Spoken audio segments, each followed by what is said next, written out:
नमस्कार, silent inspired में आपका स्वागत है। आज सुनिए ओम प्रकाश वाल्मीकि की लिखी कहानी शव यात्रा। यदि आप हमारे चैनल पर नए हैं तो वीडियो को लाइक और चैनल को सब्सक्राइब जरूर कर ले। चमारों के गांव में बल्हारों का एक परिवार था जो जोहड़ के पार रहता था। चमारों और बल्हारों के बीच एक सीमा रेखा की तरह था जोहड़। बरसात के दिनों में जब जोहड़ पानी से भर जाता था तब बल्हारों का संपर्क गांव से एकदम कट जाता था। बाकी समय में पानी कम हो जाने से किसी तरह वे पार करके गांव पहुंचते थे, यानी बल्हारों के गांव तक जाने का कोई रास्ता नहीं था। रास्ता बनाने की जरूरत कभी किसी ने महसूस ही नहीं की थी। जब किसी चमार को उनकी जरूरत पड़ती तो जोहड़ के किनारे खड़े होकर आवाज लगा देता। जोहड़ इतना बड़ा भी नहीं था कि बल्हारों तक आवाज ही न पहुंचे। आवाज सुनकर वे बाहर आ जाते थे। परिवार में सिर्फ 2 जन ही रह गए थे, सुरजा जिसकी उम्र ढल चुकी थी और उसकी बेटी संतो जो शादी के तीसरे साल में ही विधवा होकर मायके लौट आई थी। सुरजा की घरवाली को मरे भी 3 साल हो गए थे। घर बाहर की तमाम जिम्मेदारियां संतो ने संभाल रखी थी। सुरजा वैसे भी काफी कमजोर हो चला था, उसे सूझता भी कम था, लेकिन फिर भी गांव के छोटे मोटे काम वह कर ही देता था। सुरजा का एक बेटा भी था जो 10-12 साल की उम्र में ही घर छोड़कर भाग गया था। कुछ साल इधर उधर भटकने के बाद उसे रेलवे में नौकरी मिल गई थी। इस नौकरी ने ही उसे पढ़ने लिखने की ओर आकर्षित किया था। इसी तरह उसने हाई स्कूल करके तकनीकी प्रशिक्षण लिया और रेलवे में ही फिटर हो गया था। नाम था कल्लू, जो अब कल्लन हो गया था। जब संतों की शादी हुई थी सारा खर्च कल्लन ने ही उठाया था। सुरजा के पास तो फूटी कौड़ी भी नहीं थी। कल्लन की शादी भी रेलवे कॉलोनी में ही हो गई थी। उसके ससुर भी रेलवे में ही थे। उसे पढ़ी लिखी पत्नी मिली थी जिसके कारण उसके रहने सहन में फर्क आ गया था। उसके जीवन का ढर्रा ही बदल गया था। गांव वह यदाकदा ही आता था, लेकिन जब भी वह गांव आता चमार उसे अजीब सी नजरों से देखते थे।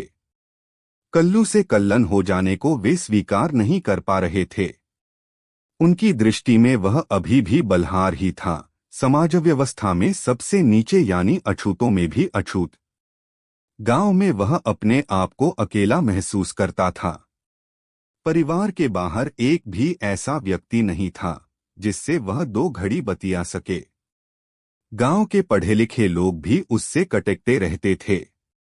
आखिर वह था तो बल्हार ही, जोहड़ पार रहने वाला। गांव वाले उसे कल्लू बल्हार ही कहकर बुलाते थे। उसे यह संबोधन अच्छा नहीं लगता था। नश्तर की तरह उसे बांधकर हीन भावना से भर देता था। इस बार वह काफी दिन बाद गांव आया था। उसने आते ही सुरजा से कहा, बापू मेरे साथ दिल्ली चलो। सरकारी मकान में सब एक साथ रह लेंगे। ना बेटे, इब आखिरी बखत में यो गांव क्यों छुड़वावे। पुरखों ने यहाँ आग के किसी जमाने में डेरा डाला था। यहीं मरखप गए, इसी माटी में। इस जोहड़ की ढैन पे रह के जिंदगी काट दी। इब कहाँ जाएंगे। सुरजा ने आंखें मिचमिचाकर अपने मन की बात कही थी, जैसे अतीत में वह कुछ ढूंढ रहा था। कल्लन ने संतों की ओर देखा। वह तो चाहती थी इस जहालत से छुटकारा मिले, लेकिन बापू की बात काटने का उसमें न कभी पहले हौसला था न अब है। बस चुपचाप बैठकर पैरे के अंगूठे से मिट्टी कुरेदने लगी थी, जैसे उसका सोच उसे कहीं बहुत दूर ले जा रहा था, जहां दूर दूर तक भी कोई किनारा दिखाई नहीं पड़ता था। कल्लन ने जोर देकर कहा, बापू यहाँ न तो इज्जत है न रोटी। चमारों की नजर में भी हम सिर्फ बल्हार हैं। यहाँ तुम्हारी वजह से आना पड़ता है। मेरे बच्चे यहाँ आना नहीं चाहते, उन्हें यहाँ अच्छा ही नहीं लगता। उसकी बात बीच में ही काटकर सुरजा बोला, तो बेटे कियामत आया कर। म्हारी तो कट जागी इसी तरह। बस संतों की फिक्र है, यो अकेली रह जागी। यो टूटा फूटा घर भी शायद अगली बारिश ना देख पावे। तुझे जो म्हारी चिंता है तो तू इस घर को पक्का बनवा दे। सुरजा के मन में यह बात कई बार आई थी, लेकिन कह नहीं पाया था। आज मौका पाकर कह दिया। बापू, मेरे पास जो 2-4 पैसे हैं उन्हें यहाँ लगाकर क्या होगा? आपके बाद मैं तो यहाँ रहूंगा नहीं। संतो मेरे साथ दिल्ली चली जाएगी, कल्लन ने साफ साफ कह दिया। सुनते ही सुरजा भड़क गया। उसके मुंह से गालियां फूटने लगीं। चिल्लाकर बोला, तू मेरे मरने का इंतजार भी क्यों करे है? इसे आज ही ले जा। और हाँ, अपने पैसों की धौंस मुझे ना दिखा। अपने धौरे रख। जहां इतनी कटगी है आगे भी कट ही जागी। उन दोनों के बीच जैसे अचानक संवाद सूत्र बिखर गए थे। खामोशी उनके इर्द गिर्द फैल गई थी। सुबह होते ही कल्लन दिल्ली चला गया था। पैसों का बंदोबस्त करके वह हफ्ते भर में लौट आया था।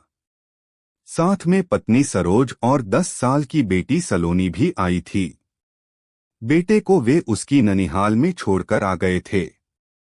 कल्लन ने आते ही बापू से कहा, किसी मिस्त्री से बात करो, कल ईंटों का ट्रक आ जाएगा। सुनते ही सुरजा की आंखों में चमक आ गई थी। उसे कल्लन की बात पर विश्वास ही नहीं हुआ था, लेकिन कल्लन ने उसे विश्वास दिला दिया था।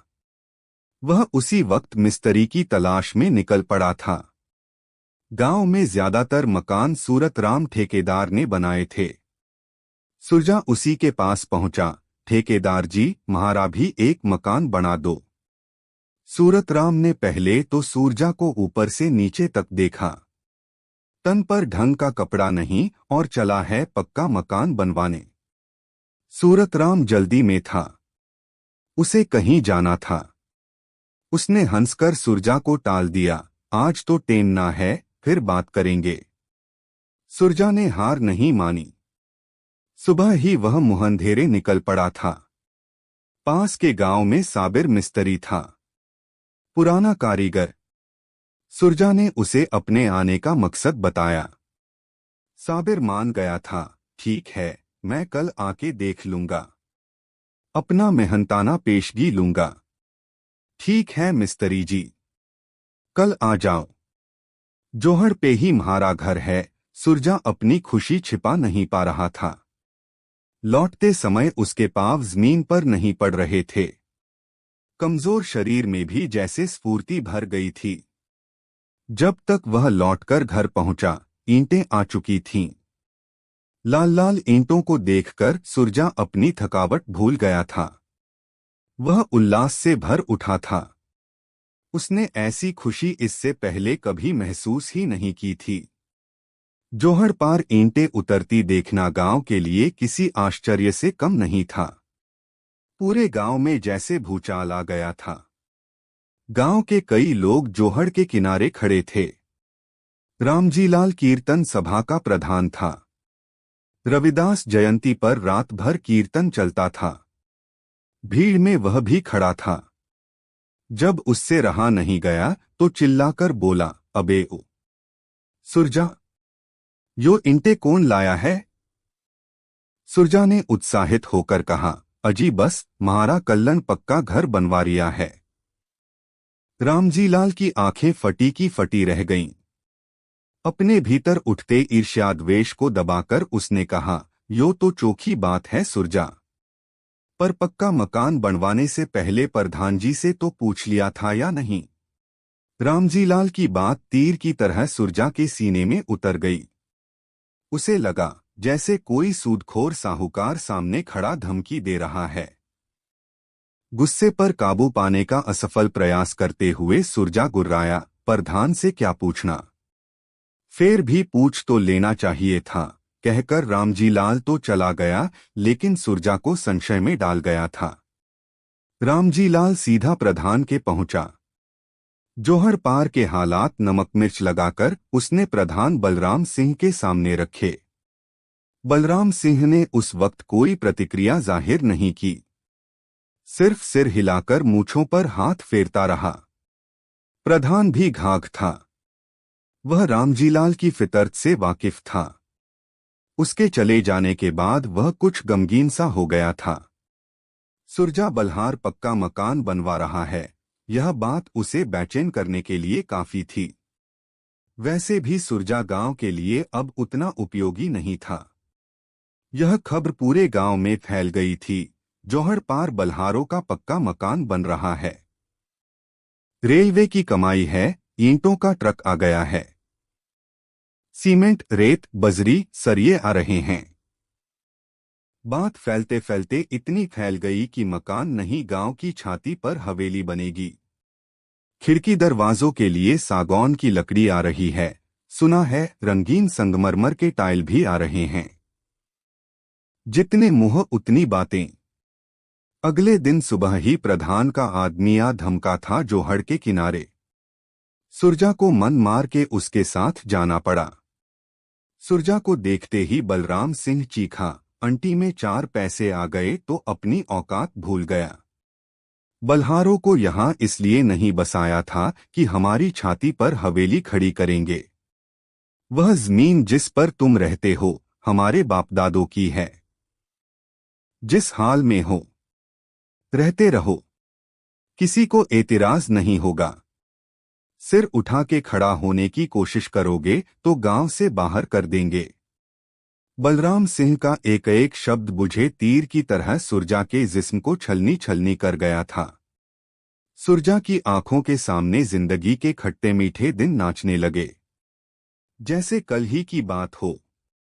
क्या नहीं किया सुरजा ने इस गांव के लिए, और बलराम चुनाव के दिनों में एक एक वोट के लिए कैसे मिन्नतें करता था। तब सुरजा बल्हार नहीं, सुरजा ताऊ हो जाता था। सुरजा ने एक सर्द सांस छोड़ी, बिना कोई जवाब दिए वापस चल दिया। बलराम सिंह ने आवाज देकर रोकना चाहा, लेकिन वह रुका नहीं। बलराम सिंह की चीख अब गालियों में बदल गई, जो बाहर तक सुनाई पड़ रही थी। घर पहुंचते ही सुरजा ने कल्लन से कहा, तू सच कहवे था कल्लू, यो गांव रहने लायक ना है। उसकी लंबी मूछें गुस्से में फड़फड़ा रही थीं। आंखों के कोर भीगे हुए थे। बापू, अभी भी कुछ नहीं बिगड़ा।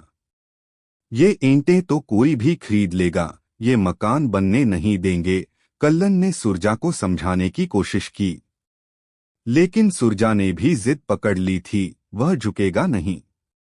जो होगा देखा जाएगा, उसने मन ही मन दोहराया। ना बेटे, मकान तो ईब बनके रहवेगा। जान दे दूंगा पर यो गांव छोड़ के ना जाऊंगा, सुरजा ने गहरे आत्मविश्वास से कहा। कल्लन अजीब सी दुविधा में फंस गया था। भावावेश में आकर वह ईंटें तो ले आया था, पर गांव के हालात देखकर उसे डर लग रहा था। कहीं कोई बावेला न उठ खड़ा हो। पत्नी सरोज और बेटी सलोनी साथ आ गए थे, लेकिन सलोनी को यहां आते ही बुखार हो गया था। सरोज के पास जो 2-4 गोलियां थीं, वे दे दी थीं सलोनी को, लेकिन बुखार कम नहीं हुआ था। सरोज का मन घबरा रहा था। वह लगातार कल्लन से जाने की जिद कर रही थी, बेकार यहां मकान पर पैसा लगा रहे हो। संतो हमारे संग रहेगी। बापू को समझाओ, लेकिन कल्लन सुरजा को समझाने में असमर्थ था। उसने सरोज से कहा, अब आखिरी बखत में बापू का जी दुखाना क्या ठीक होगा। सरोज चुप हो गई थी। सुरजा ने रात भर जागकर ईंटों की रखवाली की थी। एक पल के लिए भी आंखें नहीं झपकी थीं। सुबह होते ही वह साबिर मिस्त्री को बुलाने चल दिया था। सुरजा को डर था, कहीं कोई उसे उल्टी सीधी पट्टी न पढ़ा दे। उसे अब किसी पर भी विश्वास नहीं था। सलोनी का बुखार कम नहीं हो रहा था। सरोज ने कल्लन से किसी डॉक्टर को बुलाने के लिए कहा। गांव भर में सिर्फ एक डॉक्टर था। कल्लन उसे ही बुलाने के लिए चल दिया। कल्लन को देखते ही डॉक्टर ने मना कर दिया। सामान्य पूछताछ करके कुछ गोलियां पुड़िया में बांध कर दे दी। कल्लन ने बहुत मिन्नतें की, डॉक्टर साहब एक बार चल के तो देख लो। डॉक्टर टस से मस नहीं हुआ। कल्लन ने कहा, मरीज को यहीं आपके क्लिनिक में लेकर आ जाता हूं। नहीं, यहां मत लाना। कल से मेरी दुकान ही बंद हो जाएगी। यह मत भूलो तुम बलहार हो। डॉक्टर ने साफ साफ चेतावनी दी। ये दवा उसे खिला दो, ठीक हो जाएगी। कल्लन निराश लौट आया था। डॉक्टर ने जो गोलियां दी थीं, वे भी असरहीन थीं। बुखार से बदन तप रहा था। तेज बुखार के कारण वह लगातार बड़बड़ा रही थी। संतों उसकी सेवाठल में लगी थी। 1 मिनट के लिए भी वहां से नहीं हटी थी। सरोज की चिंता बढ़ रही थी। उसके मन में तरह तरह की शंकाएं उठ रही थीं। सुरजा सुबह का गया, दोपहर बाद लौटा था। थकाहारा, हताशा उसे इस हाल में देखकर कल्लन ने पूछा, क्या हुआ बापू? सुरजा ने निढाल स्वर में कहा, होना क्या था? मिस्त्री कहीं दूर रिश्तेदारी में गया है। 10-15 दिन बाद आवेगा। बेटे, मुझे ना लगे अब वो आवेगा। सुरजा ने अपने मन की हताशा जाहिर की। क्यों बापू? हम तो उसकी मेहनत का पैसा उसे पेशगी दे रहे थे, फिर भी वह मुकर गया। कल्लन ने तज्जुब जाहिर किया। गांव के ही किसी ने उसे रोका होगा। साबिर ऐसा आदमी ना है।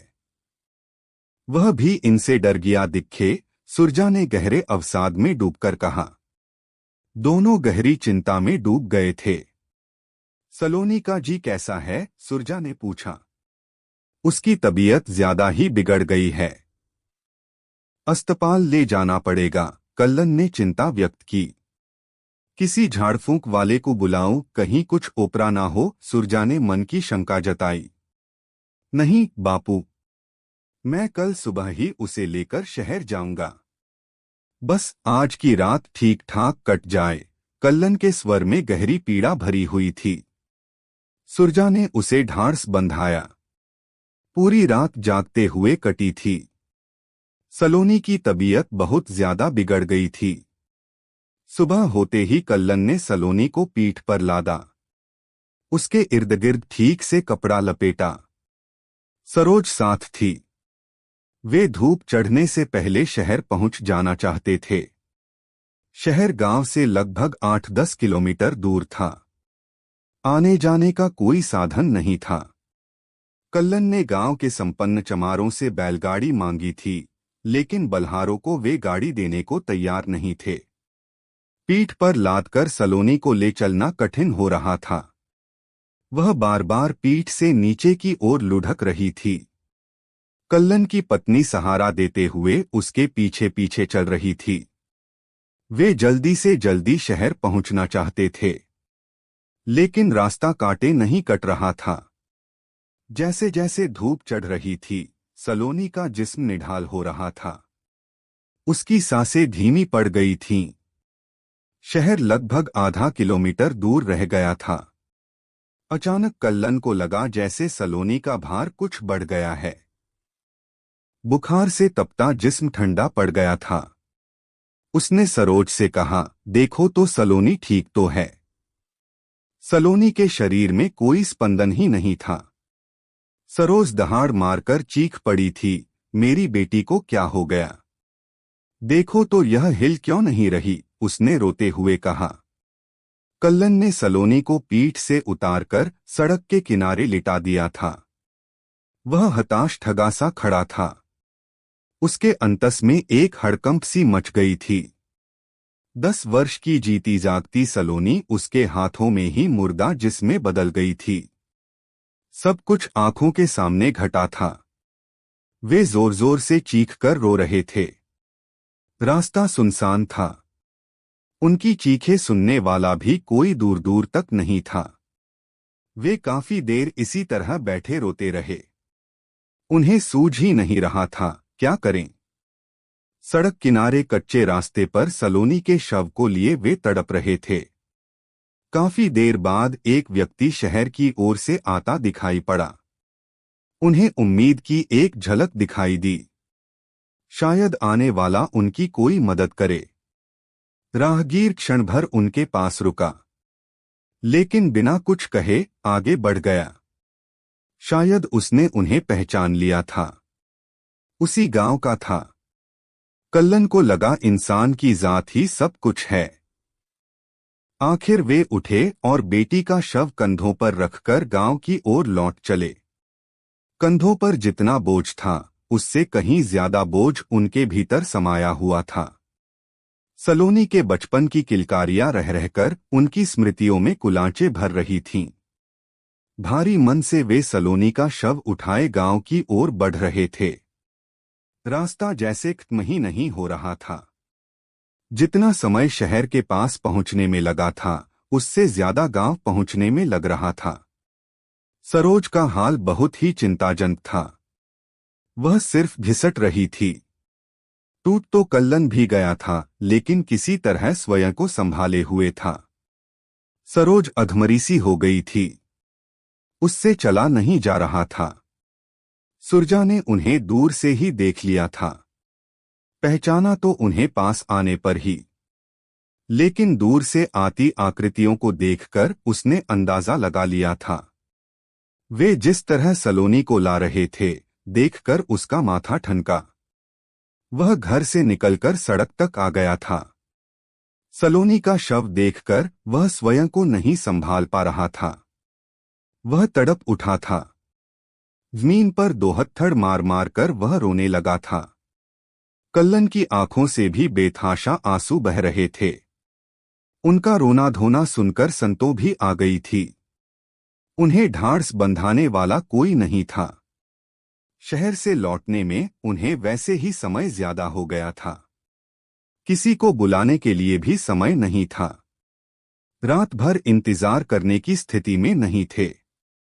कल्लन चाहता था कि शाम होने से पहले ही दाह संस्कार हो जाए।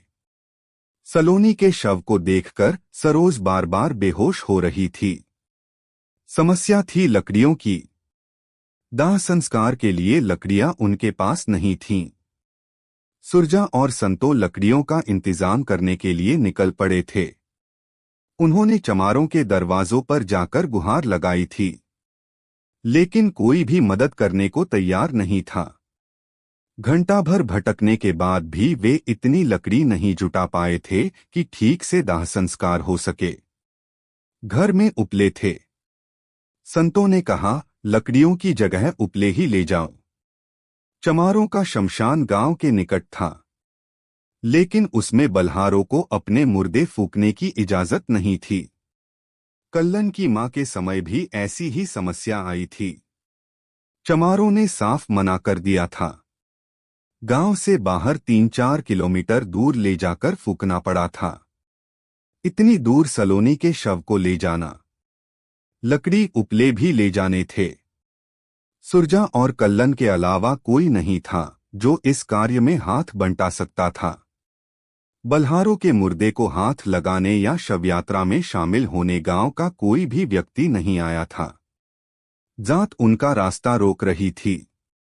कल्लन ने काफी कोशिश की थी।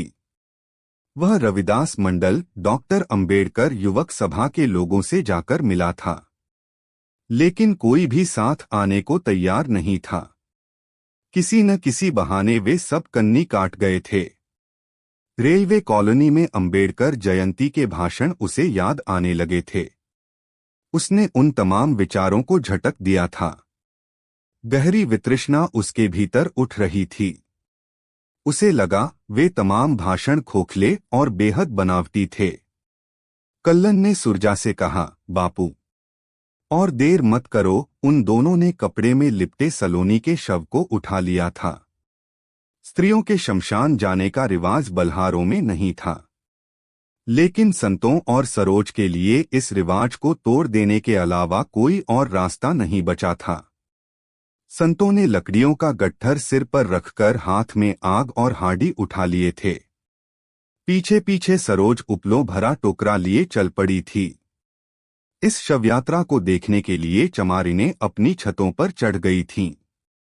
उनकी आंखों के कोर भीगे हुए थे, लेकिन बेबस थीं, अपने अपने दायरे में कैद।